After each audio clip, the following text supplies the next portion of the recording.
They landed like gods. Their ships were sleek, silver blades carving the sky open as they descended through Earth's dead atmosphere.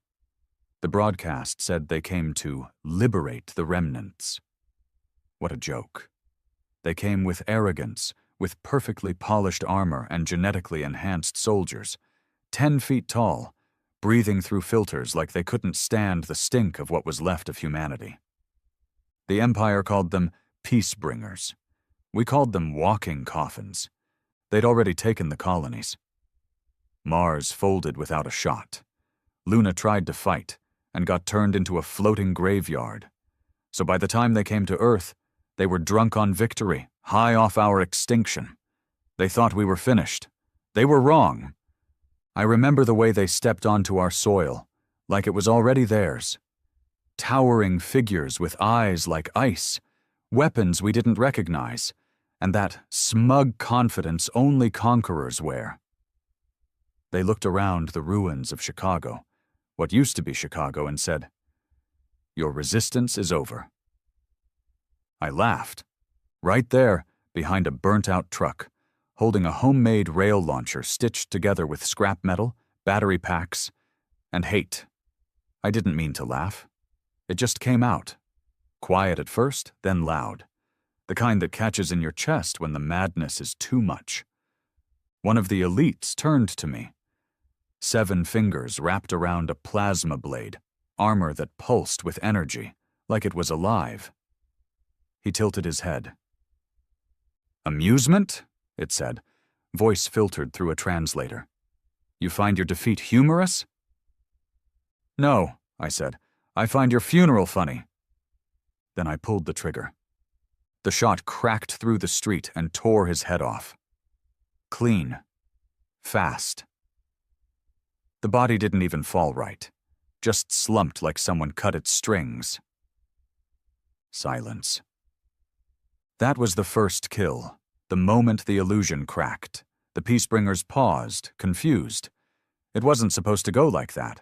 Earth was broken, ruined, scattered into surviving tribes and scorched bunkers. We were supposed to beg. Instead, hell opened up. From under rubble, behind buildings, and beneath storm drains we came out. Humans in patched armor, faces covered in soot, eyes full of fury. Veterans, scavengers, old-school killers, and young ones who'd grown up with nothing but war in their blood. What we lacked in tech, we made up for in pain. And the thing they never understood? We didn't fear dying anymore. The next 15 seconds were chaos. Railguns spat lightning, pulse rifles stolen from earlier battles tore into the Peacebringers' lines. They tried to form ranks, good discipline, trained precision. But it didn't matter. We didn't fight like soldiers. We fought like monsters. I saw Marcus, dragging a flamer rig made from a busted fusion core, torch a squad of 5. Their armor melted like wax. The screaming didn't sound so elite then. Eva, sniper from the Alaska cliffs, dropped 6 from a rooftop before they even realized they were being hunted. And me, I kept firing. 1 shot, 1 funeral. By the time their command transport tried to retreat, the sky lit up again. Not from their ships, but from ours. Crude, ugly launchers buried in old subway tunnels launched EMP warheads we'd been saving for this moment. The flagship hovered, hesitated, and then came crashing down into Lake Michigan like a dying beast. Boom, splash, silence. The battlefield was ours, at least for now. Afterward, we gathered around the corpses of their best. Tall, sleek, enhanced, and very, very dead. Marcus cracked a beer. Don't ask where he found one. Probably traded someone an eyeball for it. He raised it and said, "So that was the Empire's elite?" We all looked down at the mess around us. Smoking metal, alien blood, the smell of victory, or maybe just burnt protein. I grinned. Yeah, they brought their best. And we're still here. The others laughed. Dark, bitter laughter. The kind that comes from crawling through too many graves and finding out the enemy still bleeds. Because here's the thing the Empire never got. You don't conquer Earth. You wake it up. We didn't sleep that night. No one did. Not because we were afraid, but because we knew better. Victory on Earth was never final. If you got a win, it meant the Empire was winding up for something worse. And if you got too loud about it, if you made them bleed and dared to celebrate it, then the hammer dropped fast and hard. So we waited, slept with one eye open, finger on the trigger, nerves wired tighter than a synth core cable. I sat by the rubble of an old McDonald's. The yellow M was still standing, half charred but stubborn as hell, like everything else around here. My railgun rested against the broken booth beside me. I hadn't eaten real food in 3 days, and the protein packs we had left tasted like someone chewed cardboard and cried into it. But it didn't matter. Hunger was background noise now. Across the street, Eva was cleaning her rifle in silence. She'd lost 3 fingers on her left hand a year ago, and never flinched. Marcus sat nearby, telling the same story he always told. The one where he headbutted an alien officer to death in close quarters. None of us believed it, but we let him talk. It made things feel normal, almost. I stared up at the sky. Red streaks from the wreckage of their flagship still burned faintly in orbit. Pieces would fall for weeks, maybe months. Some folks down in the bunker cities thought it was over, that the Empire would back off after losing their top-tier squads. Idiots. The Empire didn't stop. Not when it came to humans. They didn't understand why we resisted, why we fought back instead of folding like the other systems, why we laughed when they sent their elites. But they would learn. We picked up the signal an hour after midnight. A burst of static on every frequency, followed by a chilling automated voice in Old Galactic. By order of Imperial Code Red 7, Sector 19 is now declared hostile non-compliant. Class Omega retaliation authorized. That meant orbital cleansing. That meant they were done playing fair. I spat on the ground. Well, guess we pissed in the wrong bloodline. Marcus stood up slowly. So what now? We dig in, I said, and we make 'em earn every goddamn crater. By morning, we were scattered across the perimeter. Traps were armed. Power packs were juiced. Even the kids, barely out of their teens, were loading ammo belts with hands that barely stopped shaking. But they still loaded. That's what mattered. We weren't soldiers, not anymore. The actual armies were long dead, chewed up in the first wave. What was left was us, scavengers, ex-special forces, convicts, mechanics, survivalists, and flat-out lunatics. The ones who couldn't die because death was too scared to touch them. I looked over at Eva. You still got that EMP launcher? She nodded. Brought it back from the Alaska run. Charges are unstable, but they'll punch a hole in any dropship. Good. We'll need it. We heard the engines before we saw the sky change. A low hum, like 1,000 wasps buzzing in unison. Then the clouds split, and they descended. Not elite squads this time. Full-blown cleansing units. These bastards weren't here to negotiate. They came in black ships shaped like hooks, each one bristling with pulse cannons and drone bays. Below them, armored drop pods slammed into the earth like meteor strikes, sending up towers of dirt and debris. And when those pods opened, they poured out something different. Not soldiers, machines. Tall, skeletal constructs made of black alloy. No faces, no voices, just weapons. Arms that folded into launchers, legs that adapted to terrain, and a central processor that calculated kill patterns in real time. "God damn," Marcus muttered. "The Empire sent the cleaners. We called them whispers, because you didn't hear them until it was too late. One came down hard near our southern watchpoint. killed a runner named Ty without even pausing, just sprayed a line of molten metal across the ridge, and walked through his burning corpse like it wasn't even there. I barked into the comms. "All squads, fall back to grid Echo 2, draw them into the kill zone." We couldn't fight them head on, not like the elites. These things didn't bleed, didn't hesitate. They advanced with mechanical patience and absolute efficiency. But we had something they didn't. Anger. We lured them into the alleyways of what used to be downtown. Tight spaces, crushed cars, rigged buildings with remote charges and napalm traps built from old refinery tanks.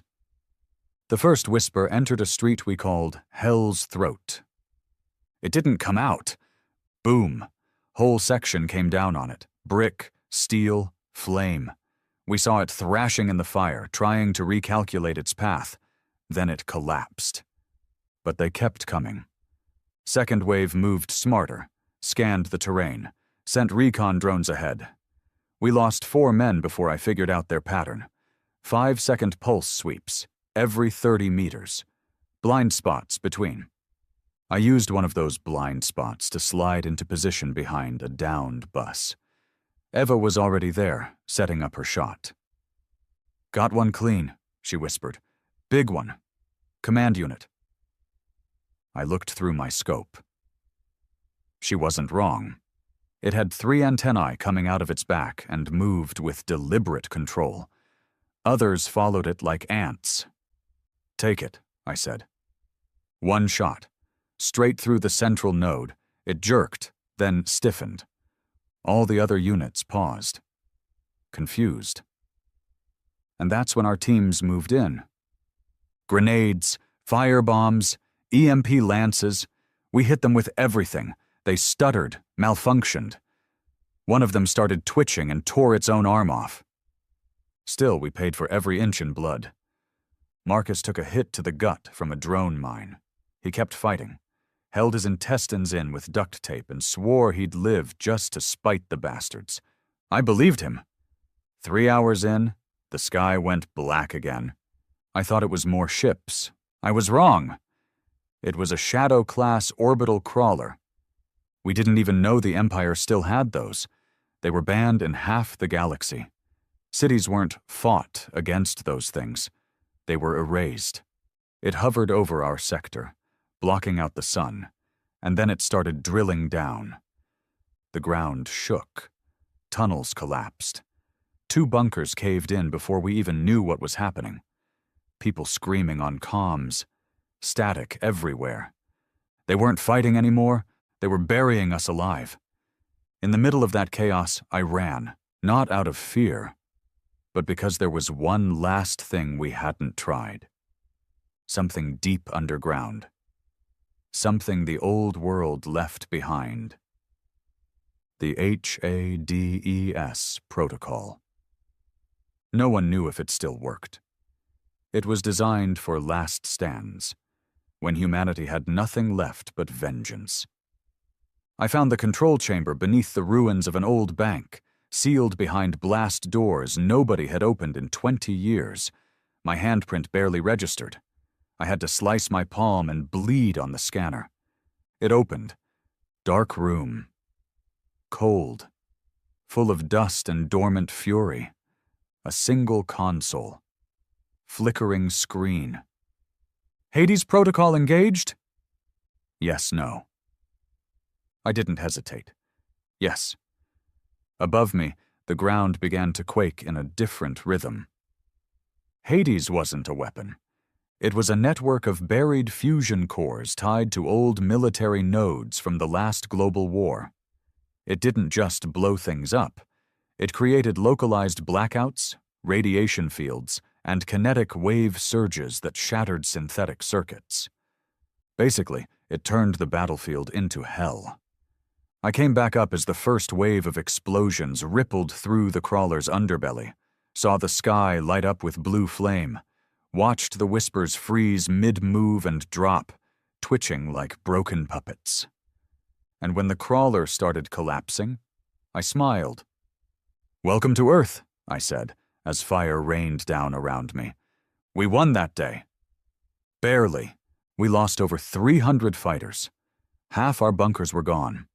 Radiation poisoning took another dozen within hours. But the crawler was gone. The whispers, too. The Empire didn't speak to us after that, didn't negotiate, didn't send another message. They just paused, like they finally realized what they were up against. Back at the outpost, Marcus lay on a table with his guts half-patched and a cigarette in his mouth. "You think they'll come again?" he asked. I stared out the broken window. Sky still red. Earth still scarred. "They will," I said. "They always do." He grinned. "Good. I was starting to enjoy myself." We buried Marcus 2 days later. He joked till the end, like always. Said the duct tape would hold. Said he'd be drinking whiskey with us in a week. But we all knew. He bled too much, too fast, and there were no medbays left, only morphine and silence. He died with a smile, cigarette still between his teeth, looking at the crater where the crawler had fallen. Like he was proud to go out staring down the Empire's failure. I didn't cry. None of us did. Not because we didn't want to, but because crying felt like a luxury no one could afford anymore. You shed tears in war. They fog your sight. Make your hand tremble when it should pull a trigger. We burned his body like we did all our dead. Wood was scarce, so we used a fuel cell rigged to an old mining rig. He went up fast, flames licking high into the blackened sky, and we all watched in silence. I clenched my fists. Something cracked in my knuckles, but I didn't care. That made 6 friends in 1 week, 6 pieces of me gone, and the Empire was still out there. Watching, planning, waiting. The bunker cities to the east had gone dark. No communications, no signals. We feared the worst. Recon drones came back burned out or didn't come back at all. I sat with Eva that night in the shattered remains of an old library. Books were long gone, burned for heat or shredded into bedding.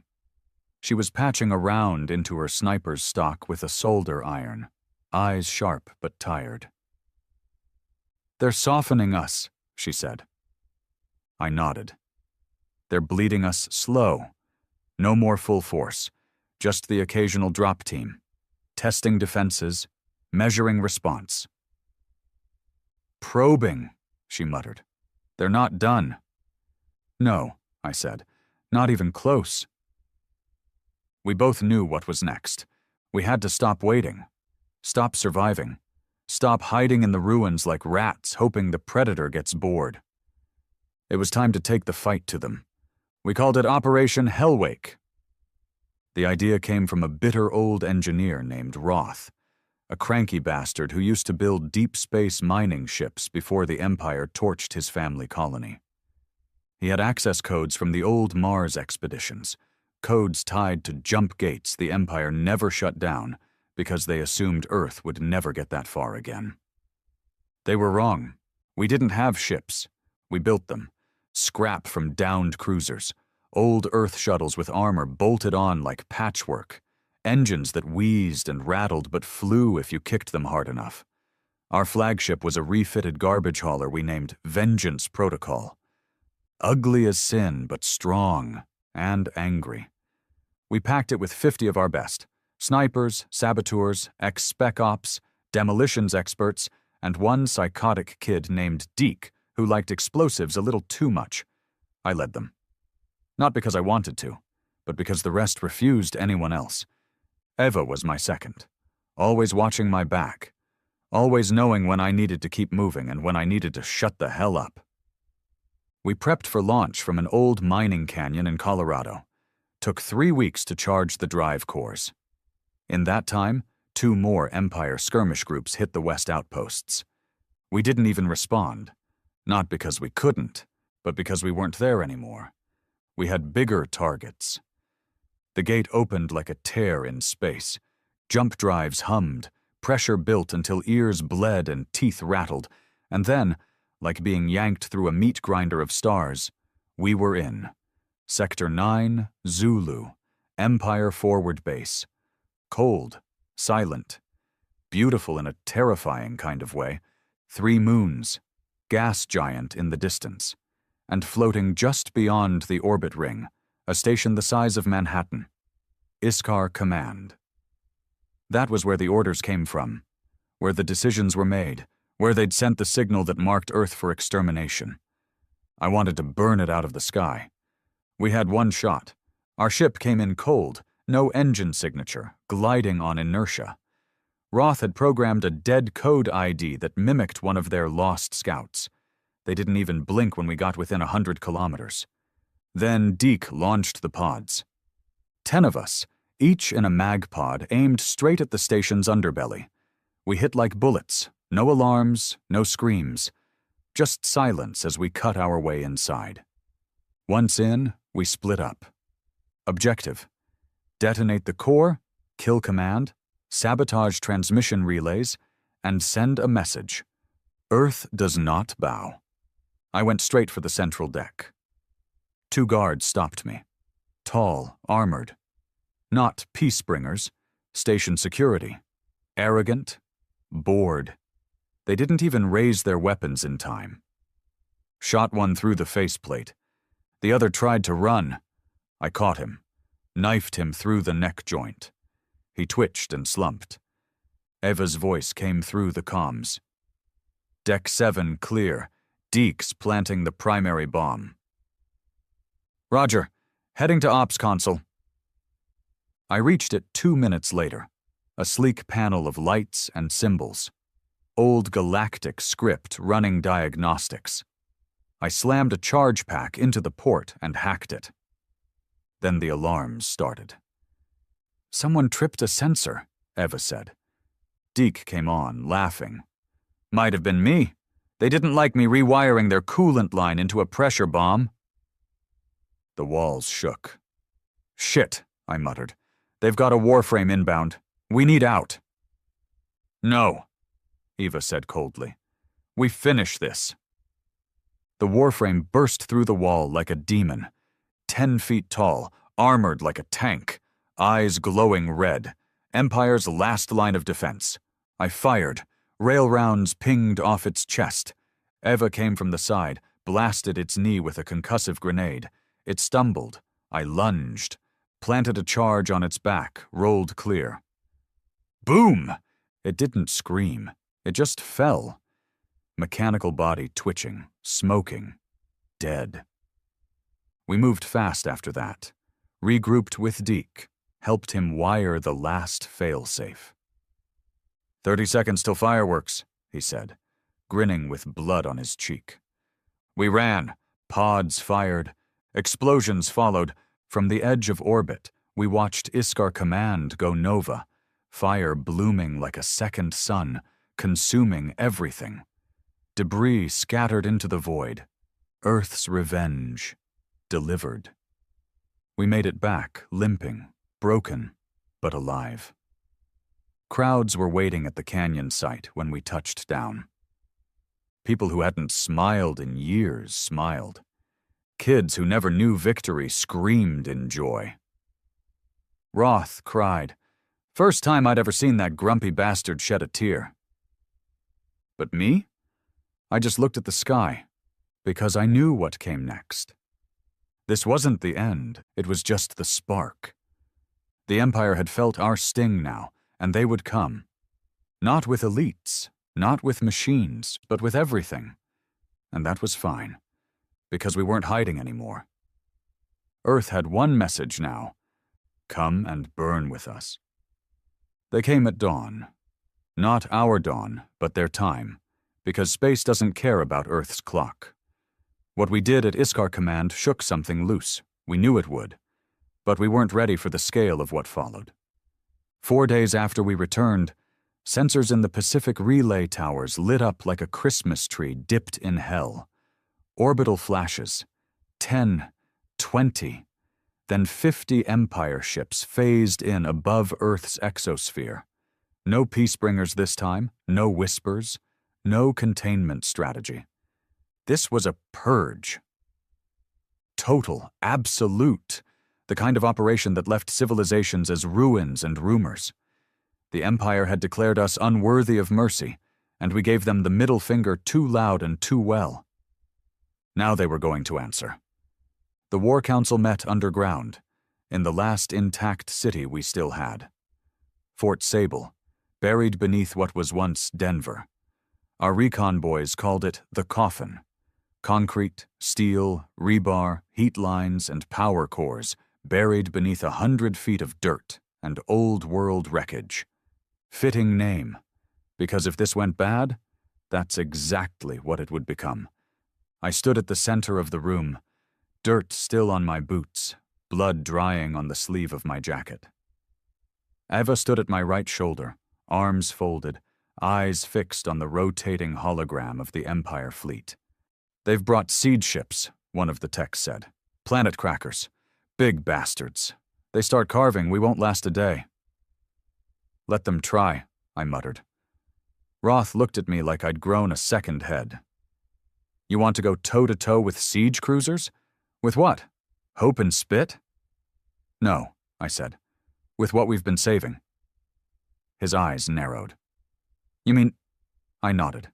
"The Artemis rings, all of them." Silence dropped like a nuke. Someone exhaled. "You're insane." "Maybe. But if we die, we do it with the last laugh echoing through the galaxy." The Artemis rings were never supposed to exist. Built in the final days of the Second Colony War, they were defense satellites designed to collapse gravity wells inside planetary orbit, like detonating a star's worth of mass in a slingshot wave. We never used them. The war ended. The treaties held for a while. But someone had kept them functional. Maybe out of fear, maybe out of spite, maybe because humans just can't help but prepare for the worst. We had 5 rings, enough to make an invasion cost 10 times what it should, enough to make them bleed. Activation required line of sight and old Earth-coded authorizations. That meant someone had to go topside, into the storm, past the patrols, past the Empire's landers now crawling over scorched continents. And that someone was me. We launched at midnight. Low sky, no lights, soundless engines. Eva flew the skimmer like a ghost with wings. I manned the weapons, eyes on the thermal radar. One shot from the wrong drone patrol and we'd vanish into pink mist. The ruins of Kansas passed beneath us like bones in the dark. We reached the North Relay Beacon just before sunrise, half buried under sand, its antenna cracked, cables like veins poking out from under dead concrete. Eva set us down hard. "You've got 10 minutes. After that, this whole area lights up like Vegas on Judgment Day." "Understood." I pulled the duffel out of the cargo bay. Tools, cables, encrypted drives, and a portable fusion spike. And ran. Fast, head down, heart pounding like it knew what was coming. Inside, the air was thick with rot. No one had been here in decades. Moss coated the floor. Something dead had decomposed in the corner, but I didn't care. I plugged in the spike, bypassed the mainframe, and started the countdown. "Artemis Core link initiated. Authorize launch?" I slammed my bloody thumb into the scanner. "Do it!" "Warning. Collateral zone. Global. Casualties probable. Continue?" I paused. Thought about Marcus, about Roth, about the kids in Fort Sable who didn't know what peace ever felt like. "Continue." The signal shot skyward. First, nothing. Then, boom, a silent pulse in the upper atmosphere, invisible to the eye but felt in every bone. The sky shivered. The Artemis rings came online, lit like halos in orbit, and the death song began. The first siege ship never saw it coming. 1 second it floated over the Atlantic, prepping a city-scale plasma burst. Next second, crack, the ring fired. Graviton wave hit it from behind, bent it in half, snapped a billion-credit destroyer like a twig. Crew gone. Metal ripped into spirals, drifting into space like confetti. The second ship managed to fire, but the beam missed by miles, redirected by the gravitational ripples from Artemis 4.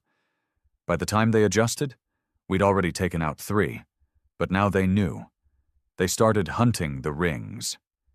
Back in Fort Sable, alarms went off. Ava slammed her fist into the comms board. They're descending. 2 dropships, 50 clicks out, straight for the ring's surface relays. Then we hold, I said. She gave me a look. You mean die? No, I said. I mean make them wish we'd died slower. We rallied everyone. No more hiding. Every able-bodied fighter, every mechanical, every rifle, miners with power drills, medics with sidearms, coders with EMP grenades. We lined the ridges and dug in deep. No one spoke, no speeches, just the click of loaded magazines and the steady thump of boots taking position. I stood in the center of it all, rifle over my shoulder, rage in my chest. And then the sky opened. They dropped in pods again, sleek, fast, brutal. But this time we were waiting. We'd mined the field. Every landing zone was laced with shock traps and pressure plates. When the first pod hit, it exploded before it even opened. The second burst mid-air, taken out by a thermal-seeking rocket fired by a 12-year-old named Bennett. Kid grinned the whole time, then turned back to reload. The rest landed hard. Then all hell broke loose. We fought tooth and nail, in the dirt, in the smoke, over bodies, through blood, and with a kind of hate that tasted like metal on the tongue. I killed one of them up close, a commander with a chain-blade arm and a helmet shaped like a vulture's beak. We wrestled in the mud. He cut through my armor. I drove a spike into his eye socket. He gurgled. I spat in his face. Ava took a round to the thigh. She kept shooting. Roth detonated a command rig and took down 4 drones with it. Deke blew himself up trying to take out a lander. He succeeded. Hours passed. We were down to the last wave. Ammo low, blood high. That's when the Overseer arrived. 12 feet tall, wrapped in black and chrome. No face, just a glowing mouth where a face should be. It didn't walk, it glided, made the air bend around it. We all froze when it came. It didn't speak, just pointed a finger. And my heart stopped. Literally. I fell to one knee. Couldn't breathe. Couldn't move. Everyone around me dropped, choking on air like poison. The Overseer was bending gravity with a thought, collapsing lungs, stopping pulses. I was dying.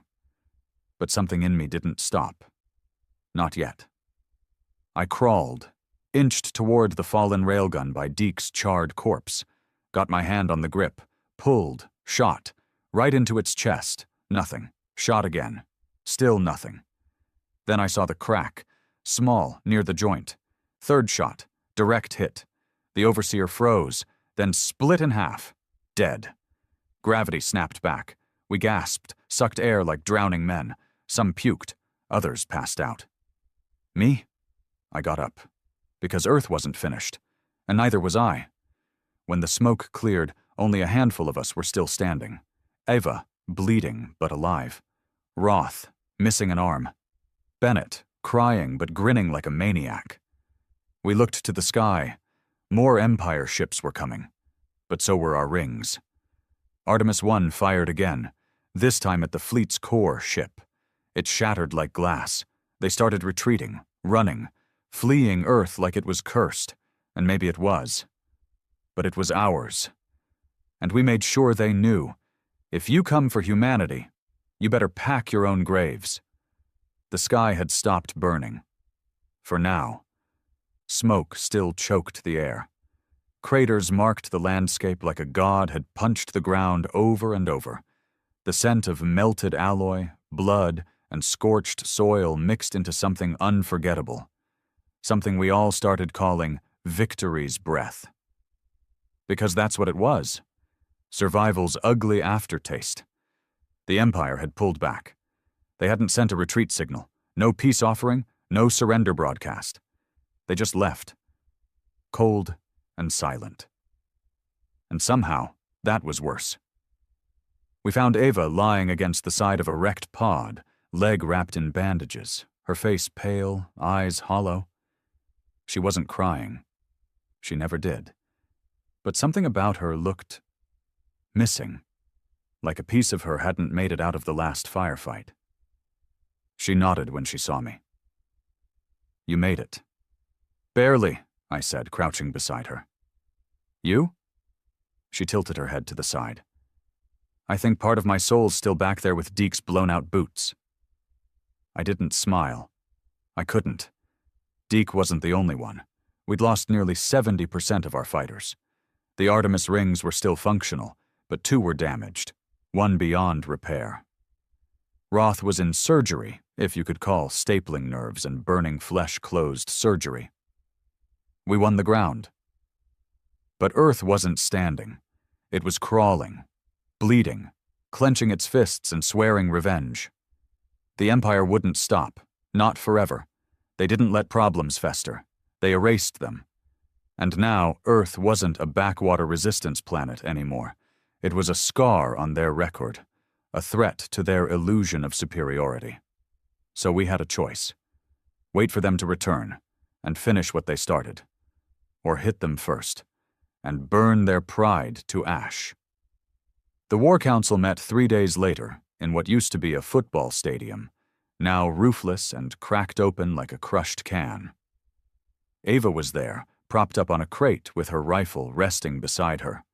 Roth joined via projection, his remaining arm in a sling, face bandaged, voice tired but sharp. "Me?" I stood in the middle, looking at the maps and fleet trajectories carved into a steel board by a nervous tech with a shaking hand. "Where's their soft spot?" I asked. The room fell silent. No one had ever asked that before. Everyone had always been too focused on defending, enduring, surviving. But survival wasn't enough anymore. I wanted their bones. Roth coughed. "You're not going to like the answer." "Try me." "They've got a logistics planet, Karshan. Nothing fancy. Mid-range gravity, automated processing hubs, fuel depots, light military presence. But here's the kicker." He clicked something on his console. The projection zoomed in. "It's where they train their diplomats, the ones who go out to seduce planets, form alliances, smooth things over. Real soft hands, real clean uniforms." I grinned. "You're right. I like it a lot." Operation Black Echo was born in the wreckage of the last battlefield. This time we weren't sending a message. We were making an example. The Empire wanted to know what kind of threat Earth had become. We'd let them see it up close. Our fleet was a mess. 10 ships total, 2 functional. The rest were welded patchworks, barely airworthy, powered by stolen cores and fueled by scavenged coolant. Our crew? 127 fighters. Half of them patched up with bandages, half of them high on painkillers. Most had never left the atmosphere before, but what we lacked in gear, we made up for in fury. I handpicked every soldier. No one got in unless they'd bled, lost, and come back swinging. Eva came, despite her injuries, said if she had to die, she'd rather do it moving forward. Roth uploaded every schematics file he had into our systems, even as he recovered in a biotank, barely conscious. And Bennett, the kid, stowed away inside a weapons locker. We found him 5 hours into flight.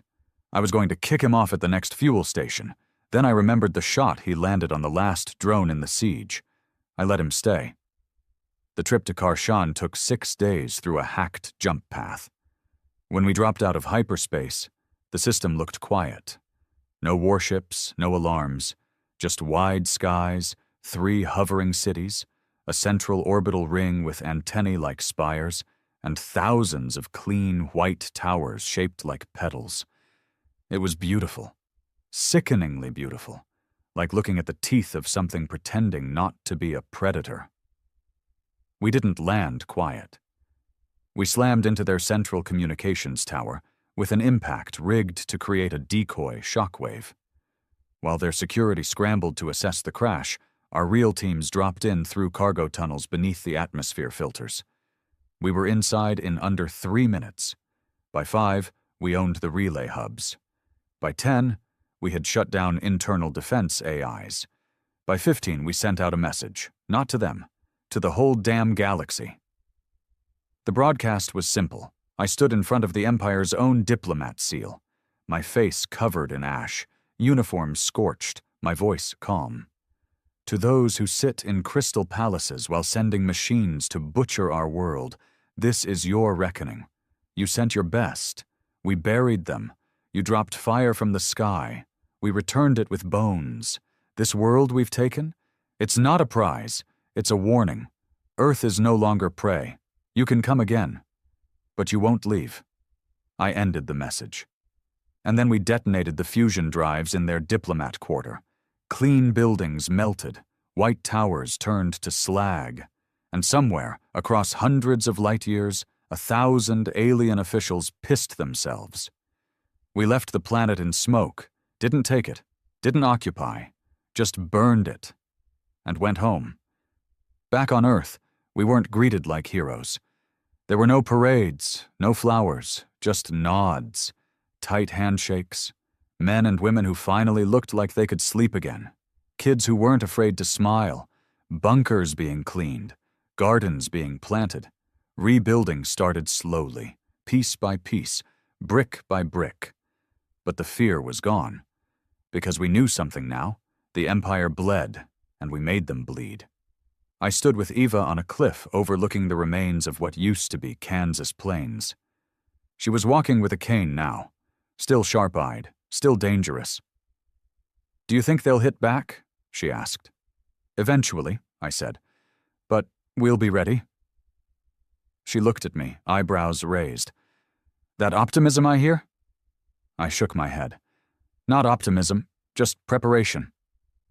Then I looked back at the crater, sun bleeding red into the horizon. "Next time they come, they won't find the same Earth." "No?" "Number, they'll find something worse." 3 weeks after we burned Karshan, the galaxy stopped laughing. There were whispers on the outer trade routes, merchant guilds refusing to dock near Earth sectors, pirate bands backing off without a word, a galactic ceasefire on diplomatic channels, not because of treaties, because of fear. We'd crossed a line, and no one, not even the Empire, knew what to make of us anymore. We weren't the scrappy underdogs anymore. We were the fire that wouldn't stop burning. I was standing in the old Denver ruins when the first message came through. Direct link, secure frequency, encrypted in a language I hadn't heard since I was 12. Zorythan. Not Earth. Not Empire.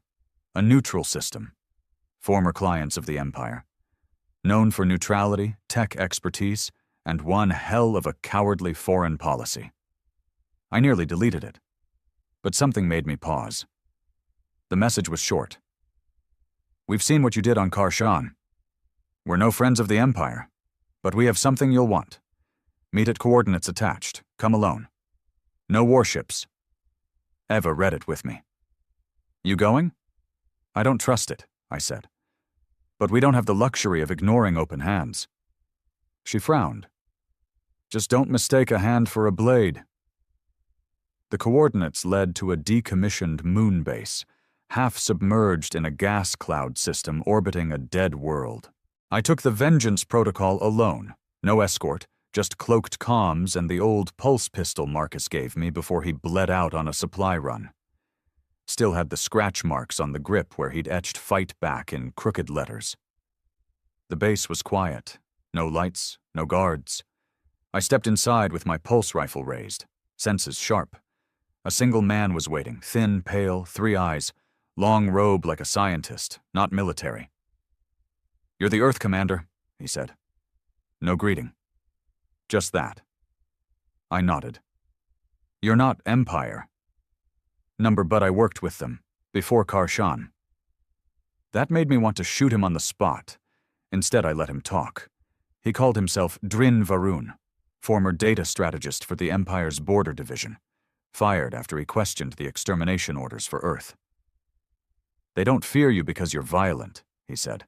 "They fear you because you changed." "Changed how?" "You broke the chain. The way things were. Empires conquer, colonies kneel, resistance gets crushed quietly." He leaned in. "But you didn't just fight. You humiliated them. And now? They're reeling. Their order is cracking, and others are watching." That caught my attention. "Others?" Draen nodded. "There are systems out there. Whole networks of silenced planets. Species kept in debt under tech locks, bound by Empire licensing laws. They don't rise up because they think they're alone." He handed me a data drive. "Show them they're not." When I returned to Earth, I called a meeting. Not a war council this time. Something bigger. We brought in the outpost leaders, bunker chiefs, rogue captains from our off-world cells. 100 of us, scarred, angry, and finally, for the first time, unified. I put the drive in the console and let it play. 50 planets, hundreds of colonies, civilizations buried under taxes, surveillance, fear, and one common thread: hatred of the Empire. "We make contact," I said, "not to ask for help, to offer war." The room went silent. Then Roth, still half metal, eyes sharper than ever, spoke first. "You sure we're not becoming the thing we're fighting?" "Maybe we are," I said. "But the difference? We remember where we came from. We didn't start this, but we'll end it." Eva nodded. "And if they want freedom, they'll need someone mad enough to lead the charge." We called it the Ashlight Alliance, unofficial, underground, built through smuggled messages, encrypted pings, and blood-vouched signatures. We offered them weapons, training, blueprints for Earth-made disruptors. And in return, they gave us access, stations, hideouts, refueling posts. It wasn't fast. It wasn't easy. But by the end of that month, Earth wasn't a lonely outpost anymore. It was a rallying cry. Then came the betrayal. It started on Krythus 7, a mining colony we'd secured through a rebel faction called the Iron Vow. Decent fighters. Bit too hungry for power, but reliable, until they sold us out. A data runner sent by Roth caught the leak. Coordinates of our weapon drop sent directly to an Empire listening post. By the time we reacted, the Empire had already glassed the site. 93 dead. Among them, Bennett, the kid, the one who shot down a drone with a stolen rocket. They found him curled around a pair of civilians, burned, still holding his rifle. I didn't speak for hours after they told me. Eva just stood outside, head down, fist clenched so tight her fingernails broke skin. We found the Iron Vow's leader. Didn't interrogate him. Didn't lecture. Just dragged him into the open and gave him a choice. Shoot himself or burn. He chose the second. I watched the flames until he stopped screaming. Then I told everyone present. Betrayal won't be punished. It'll be erased. No one questioned it. Because they knew. We weren't in a war for justice anymore. This was survival through fire. A month later, Earth launched its first full strike fleet. 10 ships, 5 drop units, 3 nuclear payloads made from asteroid-mined deuterium. Target? Tervana Prime, a luxury planet, home of Empire senators, retired admirals, the ones who drank spiced wine while signing extermination orders with their jewel-tipped fingers. We didn't just bomb the military sectors. We hit the pleasure domes, the opera halls, the palaces. We didn't just send a message. We sent a scream. And when the galactic news streams showed the burning cities, we didn't deny it. We owned it. I sat alone that night on the edge of Fort Sable's upper deck, watching the sky. Ava joined me, still limping but stronger now. Her hair was shorter, her scars deeper. "They're going to call us monsters," she said. "They already do." "And if they're right?" I didn't answer right away, because part of me wondered if we had become something monstrous. If the line between vengeance and cruelty had blurred beyond recovery. But then I remembered Marcus, Bennett, my brothers and sisters buried in glassed soil. They made monsters, I finally said. We just stopped pretending to be prey. And somewhere, in the deep, cold dark of space, the Empire began building something big, something final, because they'd finally realized humanity doesn't stop.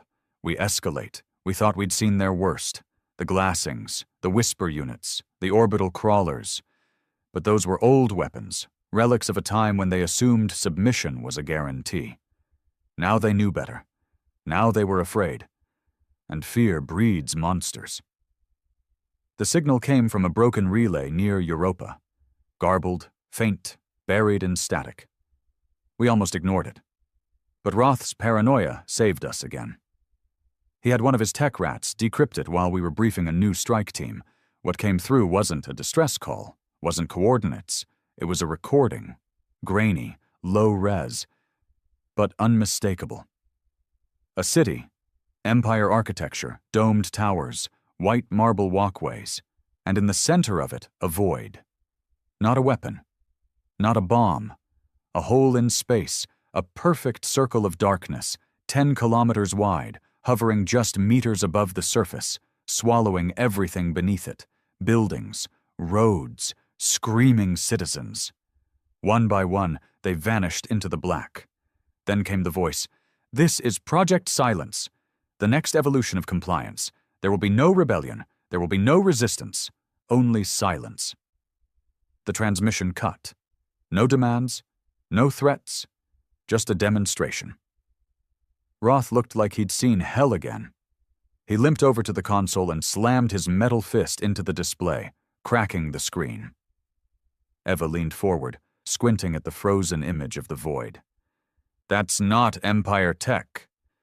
"No," Roth growled. "It's worse. It's hybrid, forbidden tech, the kind they swore off after the collapse wars." "Why use it now?" I asked. "Because they're losing," Roth said, "and the Empire doesn't lose. Not on paper, not in legacy. They'd rather erase entire histories than admit defeat." I looked down at the still-burning image of the collapsed city. "Where is that?" He pointed at the data stamp. Hesker Second Empire Loyalist Colony, their own people. Eva went pale. "They're turning it on themselves." Roth looked at me. "We either stop it now, or there won't be anything left to save." We launched the recon in secret. No fanfare, no announcements, just 5 stealth cruisers, 5 pilots, and a data siphon built from Empire signal architecture. My ship was called Ashbone. Fitting. We jumped to Hesker's outer orbit, cloaked under debris fields and radiation curtains. From above, the planet looked untouched, until you zoomed in. Whole regions were missing, not bombed, not burned. Gone. Like someone took a razor to the surface and carved pieces out of the crust. Chunks of cities suspended in orbit like shattered glass. People still inside some of the frozen sections. Faces locked mid-scream. Roth's voice came over the comms. "I've never seen tech like this. It doesn't vaporize, it dislocates, rips mass out of time-space and stores it somewhere." "Where?" Eva asked. "Nowhere we can reach." "Then we make sure they never use it again," I said. We found their weapon platform orbiting the far side, camouflaged inside an artificial moon. The surface was sleek, featureless, but sensors showed massive heat signatures inside, movement, energy, and a signal, constant, repeating, silent, like a heartbeat or a countdown. We docked manually. No AI, no automated systems, no risk. Inside, it was cold. Metal corridors, no markings, no crew, until we reached the core and saw it. Project Silence, not a weapon, a machine, spinning slowly in the center of a gravity chamber. 10 rings, orbiting a central sphere of compressed dark energy, something harvested from a collapsed dimension, if Roth's best guess was right. Surrounding it? human bodies. Dozens, hooked into the machine, still breathing, still conscious. Their brains used as living processors, organic computers to handle calculations faster than synthetic AI. I staggered back. Eva vomited. Roth just stared, whispering, "They're using minds to predict disruption patterns, to erase only resistance nodes, not entire populations, just dissent." "They're deleting rebels before they exist," I said. And then I saw one of the faces. Old, tired. Marcus, I don't remember drawing my gun, just that I was screaming when I fired, shot after shot into the dark core, into the energy nexus, into the very heart of the thing. It didn't crack. But the machine shuddered. The faces writhed. And the signal skipped a beat. Alarms screamed. Power surged. We ran. Explosions behind us. Gravity fluctuating, floors twisting underfoot, air thickening like syrup. Roth was limping hard. Eva threw him over her shoulder. I fired behind us until the clip was dry. We got out. Just barely. As we launched from the docking bay, we saw the moon fracture. Not from our sabotage, but from within. The minds inside the machine. They weren't just powering it. They were fighting back.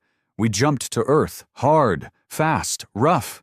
Came out of hyperspace bleeding systems, hull scorched, Roth half dead again. But we were alive. And we had proof. The Empire wasn't just trying to win. They were rewriting the battlefield itself. I went straight to Fort Sable's war room and dropped the evidence. No speeches, just raw data. When it finished playing, the room was silent. Then Eva stood. "They've crossed every line. If we wait for another attack, we die." Roth nodded. "We have coordinates. The central hub where Project Silence was constructed. The mines are still linked, still suffering." I turned to the room. "Then we don't wait." The plan was simple. Get in, destroy the link, rescue who we could, wipe the rest. We called it Judgment Protocol. The target? A classified Empire world, Vale Station, hidden inside a binary black hole system. Technically unreachable. The kind of place even their own officials pretended didn't exist. But we had the coordinates. We had the will. And for the first time in history, Earth led a fleet not to survive, but to end a war. 40 ships launched, Earth-made, rebel-augmented, ugly as hell, glorious. We warped into the Vale system under fire.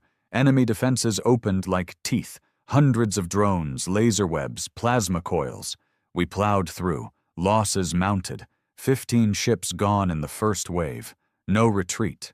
We breached orbit. Drop units fell fast, red hot, screaming death from above. I landed on the command deck of the station. The machine was there. Still alive. Still humming. Still using them. This time I didn't hesitate. I stormed the core with Eva and 3 squads. Shot my way through guards. Fired until my gun clicked dry. Switched to blade.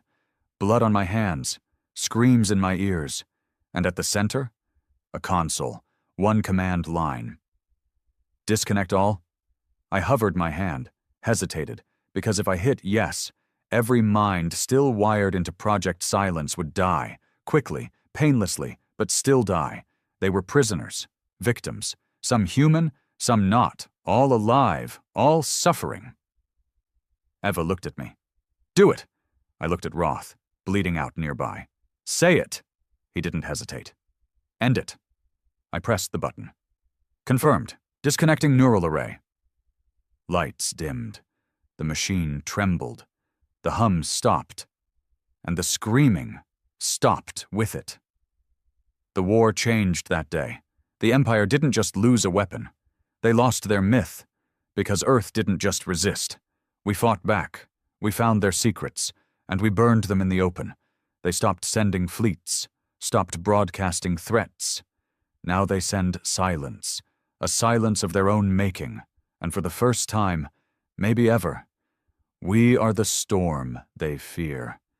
The war didn't end with parades. No banners, No cheering crowds, no hollow speeches from broken leaders pretending they planned it this way. It ended with quiet. Not peace, not relief, just quiet. The kind that makes your hands twitch. Because you're so used to gunfire, you feel its ghost in the silence. We came back from Vale Station changed. Not just those of us who fought, but Earth itself. The broadcasts didn't lie. We had done the impossible. Toppled an empire without a capital, killed a weapon that defied time and space, broken a system that fed on fear and obedience for centuries. And now? The galaxy was watching us with wide, terrified eyes, some with hope, others with dread. And they all asked the same question. What will the humans do next? Roth died 2 days after we returned. His body gave out before his mind did. He spent his last hours hooked up to a data terminal, typing instructions, blueprints, fail-safe codes, building for a future he wouldn't see. He refused a burial. Said Earth's soil had taken enough of him. We loaded his remains into a warhead casing and launched it toward the Empire's shattered border satellites. It was poetic, in a way. The man who helped break the Empire, becoming the final piece of shrapnel in its skin. Eva and I stood over the blast crater where the old command tower used to be. No more war room, no more maps, no more planning, just wind and dust. You think they'll come back? She asked. I didn't answer right away. Because I didn't know. And that scared me more than anything else. They might, I said, but they'll find a world ready. She looked at me. And if they don't come back? That was the question no one dared say aloud. What if the Empire was truly broken? What if we had actually won? Not just survived, but won. What the hell do people like us do in a world that no longer needs us? 3 weeks later, we received a message. Not from the Empire, from the Ashlight Alliance. It had grown. Since Vale Station, word had spread like wildfire. More than 60 colonies had risen up, throwing off surveillance nets, assassinating local governors, bombing factories feeding the Empire's last outposts. They didn't ask for permission. They used our flag. Not the old Earth banner. That one was buried in the ruins of a broken past. This was different. Black background, red circle, a single white slash through the center. The scar. They called it that because it represented Earth, the world that had been wounded, beaten, nearly erased, and yet survived. We never meant to lead a movement, but that's what it had become. And now they wanted more than symbols. They wanted structure, a fleet, a government, an Earth-led coalition. They wanted to make Earth, not just the start of a rebellion, but the center of a new power. We gathered what was left of the council. Eva, some of the original bunker chiefs. 2 new faces from rebel colonies. Young, wide-eyed, furious. They saw us as legends. It made me sick. They wanted to name me First Commander of the Ashlight Dominion. Not a joke. They were serious. I looked at the words written in fire on the bunker wall. Words someone had spray-painted after Vale. Earth does not bow. That had been our truth. But now? Now they wanted others to bow to us. I spent 3 nights staring at that message. No sleep, just memories. Marcus, gut-shot and grinning.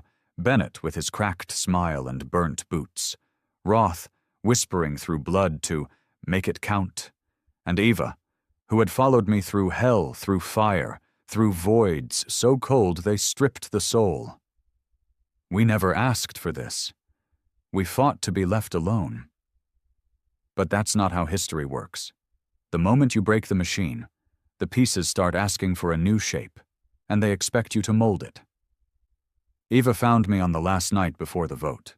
She didn't say anything at first, just sat next to me, holding 2 cups of synth coffee that tasted like boiled rubber and ash. I took one anyway. Do you want to lead them? She asked quietly. I shook my head. No. But you're going to? Maybe. She was silent for a long time. Then, if you do, just promise me something. Anything. Don't become what we burned. I looked at her, into those cold, tired eyes. She wasn't asking me to lead. She was asking me not to lose myself. The next morning, I stood in front of the gathered representatives from over 70 free colonies. No grand speeches, no promises of eternal peace or glory. Just one truth. We didn't bleed to build another empire. We bled so no one else would have to. Earth is not your throne. It is your warning. We will not rule. We will guard. And if any of you try to become the monsters we just destroyed, we'll burn you too. That was it. No applause, no cheers, just a collective silence that said they understood. And fear, not of me, but of what we were willing to do. We never formed a dominion. We built a loose defense network. No capital, no throne world, no anthem, just coordinates, and a pact. Never again. Earth remained the center, but not of power, of memory, of warning. We kept the scar flag, but we didn't fly it above cities. We etched it into armor, onto walls, into code. So it lived in silence, a reminder of the cost. Years passed. Eva retired to the tundras in the north, said the cold kept her bones honest. I visited her twice a year. We never talked about the war, just drank. Saturday remembered, the way old soldiers do when no one's asking them to be legends anymore. Me? I stayed near Fort Sable, what was left of it. Built a small home in the hills overlooking the crater where we'd burned the last of the Empire's influence. Some nights I walked out there, stood in the silence, and listened. Not for threats, not for voices, but for the ghosts. One night, a ship landed near my cabin. Sleek, new, carrying a child, barely 12, eyes full of questions. They said they came from one of the freed colonies, that their parents had died in a rebel skirmish, and that I was a name taught in school. A myth, a boogeyman, a savior. They asked me, "Did you really end the war?" I looked out at the crater, at the stars, at the long shadow Earth had left across the galaxy, and I said, "No." They blinked. "But you destroyed the Empire?" I nodded. "That's not the same as ending a war." "Then what did you do?" I smiled, bitter.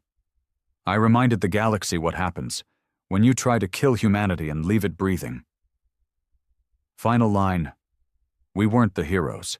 We were the vengeance that heroes call when hope is gone. And now, we're watching. Always watching, because the next time they send their best, we won't laugh. We'll finish it.